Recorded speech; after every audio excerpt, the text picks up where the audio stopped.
50 years ago, a great American in whose symbolic shadow we stand today. 77 years ago, our fathers brought forth on this continent a new nation, conceived in liberty and dedicated to the proposition that all men are created signed equal. the Emancipation Proclamation. Now we are engaged in a great civil war, testing whether that nation, or any nation so conceived and so dedicated, can long endure. To end the long night of We are their met captivity. on a great battlefield of that war. But 100 years We have later, come to dedicate a portion of that field as a final resting place for those who here gave their lives that that nation might live. the Negro It is still altogether fitting is not and free. proper that we should do this.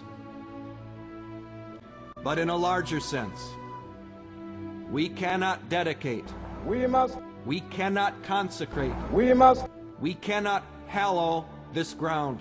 We must forever conduct brave our men, struggle on the high plane. Living and dead, who struggled here, have consecrated it far above our poor power to Wrote add the or magnificent detract. words of the Constitution The and the world Declaration will of little Independence. note nor long remember what we say here, but it can never forget what they did here. I have a dream It is for us, that one day the living, the nation will Rather. rise up to be dedicated here to the unfinished work which they who fought here have thus far so that all nobly men are advanced. created equal.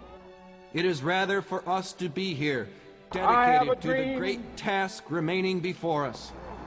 That That my from these 4 honored little dead, children we take increased devotion to that cause for which they gave the last full measure of devotion. will one day live in a That nation we where here they will not be highly judged by resolve the that color these of their dead shall skin, not have died in but vain. by the content of their That character. this nation, under God, shall have a new birth of freedom. I have a dream. And that government of the people, by the I people, have a dream. for the people, shall not perish from the earth. I have a dream today